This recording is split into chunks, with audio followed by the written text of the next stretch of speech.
46ஆம் அதிகாரம் 1ஆம் வசனத்தில் பார்க்கும்போது, தேவன் நமக்கு அடைக்கலமும் பலனும் ஆபத்து காலத்தில் அனுகூலமான துணையுமானவர். முதலாவது நம்ம பார்க்கும்போது தேவன் நமக்கு அடைக்கலமாக இருக்கிறார், நமக்கு ஒரு பாதுகாப்பாக இருக்கிறார். இந்த உலகத்தில் ஒவ்வொரு நாளும் எத்தனையோ விபத்துக்கள் நடந்துட்டு இருக்கு.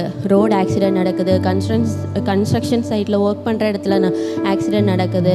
அதுக்கப்புறம் நம்ம வீட்டில் கூட நம்ம சில நேரங்களில் நம்மளுடைய கேர்லெஸ்னாலையும் விபத்துக்கள் நடக்க வாய்ப்புகள் இருக்கு. அப்போ இப்படிப்பட்ட ஒவ்வொரு நாளும் ஒவ்வொரு நேரமும் நம்மளுடைய வாழ்க்கையில் நம்ம சுற்றி என்னது ஆக்சிடென்ட் விபத்துக்கள் நடந்துக்கிட்டு இருக்கு. இப்படிப்பட்ட விபத்துக்களிலிருந்து தேவன் நம்மளை ஒவ்வொரு நேரமும் ஒவ்வொரு நொடியும் நம்மளை பாதுகாத்து வருகிறார். ஏசாயா 49ஆம் அதிகாரம் 16ஆம் வசனத்தில் பார்க்கும்போது, என் உள்ளங்கையில் உன்னை வரைந்து வைத்திருக்கிறேன் அப்படின்னு சொல்கிறாரு. ஏசாப்பா தேவன் அவர் நம்மளை அவருடைய உள்ளங்கையில் வரைந்து வைத்திருக்கிறதுனால எந்த ஒரு சேதமும் நம்மளுடைய வாழ்க்கையில் அணுகாமல் அவர் ஒவ்வொரு நேரமும் நம்மளை பத்திரமாக பாதுகாக்கிறார். அதுக்கப்புறம் ரெண்டாவது பார்க்கும்போது தேவன் நமக்கு பலனாக இருக்கிறாரு. பழைய ஏற்பாட்டின் புஸ்தகத்தில் பார்க்கும்போது பெலிஸ்தியன் ஆகிய கோலியாத்துக்கும் தாவீதுக்கும் இடையில யுத்தம் நடக்குது.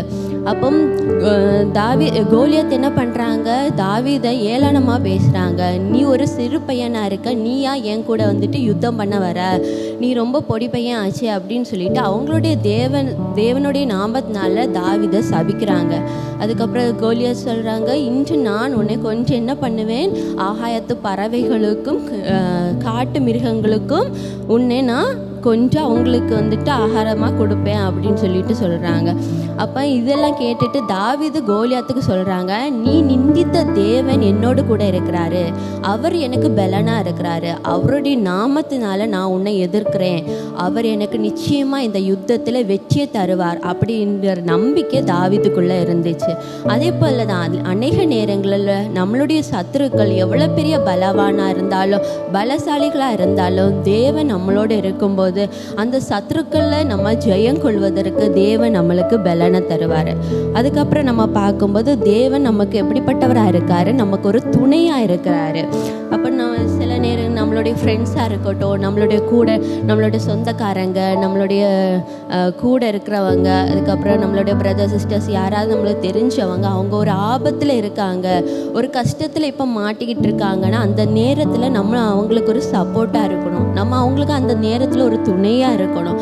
அதை விட்டுட்டு அவங்க வந்துட்டு இப்போ ஆபத்தில் மாட்டிக்கிட்டு இருக்காங்க, நம்ம எதுக்கு போய் இப்போ சேர்ந்தோன்னா நம்மளும் சேர்ந்து தான் ஆபத்தில் மாட்டிக்குவோம் அப்படின்னு சொல்லிட்டு நம்ம யோசிக்காமல் அந்த கஷ்டமான நேரத்தில் நம்ம அவங்க கூட துணையாக இருக்கும்போது, நமக்கு ஒரு காலத்தில் நமக்கு கஷ்டங்கள் நேரும்போது அந்த நேரத்தில் தேவன் நமக்கு துணையாக இருப்பார். அதுக்கப்புறம் நம்ம கடைசியாக நாளாவது நம்ம பார்க்கும்போது தேவன் நமக்கு ஆதரவளிக்கிற தேவனாக இருக்கிறாரு, அவர் நமக்கு ஆதரவுள்ள தேவனாக இருக்கிறாரு. சில நேரங்களில் நம்மளுடைய வாழ்க்கையில் சில விஷயங்கள் நம்மளுக்கு வந்துட்டு வெளியே சொல்ல முடியாமல் இருக்கும், சில காரியங்கள் நம்மளுடைய வாழ்க்கையில் நடந்திருக்கும். அது வந்துட்டு நம்ம மனசுக்குள்ளே ஒரு மனபாரம் கஷ்டங்களை அது கொஞ்சம் நம்ம நினைக்க அது நமக்கு மனசுக்கு ஒரு வலியாகவே இருக்கும். ஒவ்வொரு நேரம் நினைக்க நம்ம மனசுக்குள்ளே அது பாரத்தை அதிகரிச்சுட்டே இருக்கும். எப்படிடா நம்ம இந்த விஷயத்தை வெளியே சொல்கிறது, யாருக்கிட்ட சொல்ல விடுறது அப்படின்னு, யார் நம்மளுடைய பிரச்சனைகளை சொன்னால் கேட்குறதுக்கு யார் தயாராக இருக்கா, இந்த பிரச்சனையை நம்ம அவங்கள்ட்ட சொன்னால் அதுக்கு நமக்கு ஒரு தீர்வு கிடைக்குமா அப்படின்பட்ட ஒரு ஏக்கத்தில் ஒரு மனக்கலக்கத்துலேயும் ஒரு கன்ஃபியூஷனில் நம்ம இருந்துட்டு இருப்போம், யார்கிட்டடா நம்ம பிரச்சனைகளை சொல்கிறதுன்னு. அது எதுவும் நினச்சி நீங்கள் கவலைப்படாதீங்க. சங்கீதம் 55ஆம் அதிகாரம் 22ஆம் வசனம் சொல்லியிருக்கு, கர்த்தர் மேல் உன் பாரத்தை வைத்து விடு, அவர் உன்னை ஆதரிப்பார், அவர் ஒரு நாளும் உங்களை தள்ளாட விட்டார். அப்போ தேவன் நம்மளுக்கு என்ன கஷ்டங்கள் இருந்தாலும் நம்மளுக்கு என்ன பாரங்கள் இருந்தாலும் யாருக்கிட்டையும் சொல்ல முடியாத பிரச்சனைகள் நம்ம வாழ்க்கையில் இருந்தாலும் நீங்கள் எதுவும் நினச்சி கவலைப்படாதீங்க. உங்கள் ரூமுக்குள்ளே போய் நீங்கள் ஏசப்படைய சமூகத்தில் உங்களுக்கு எவ்வளவு பெரிய பிரச்சனைகள் எவ்வளவு பெரிய யார்கிட்டையும் சொல்ல முடியாத கஷ்டங்கள் இருந்தாலும் தேவனுடைய சமூகத்தில் நீங்கள் சொல்லும்போது நிச்சயமாக உங்களுக்கு ஒரு விடுதலை கிடைக்கும். அந்த மனபாரங்கள் கஷ்டங்கள் எல்லாவற்றையும் தேவன் உங்களுடைய வாழ்க்கையை விட்டு மாற்றுவார்.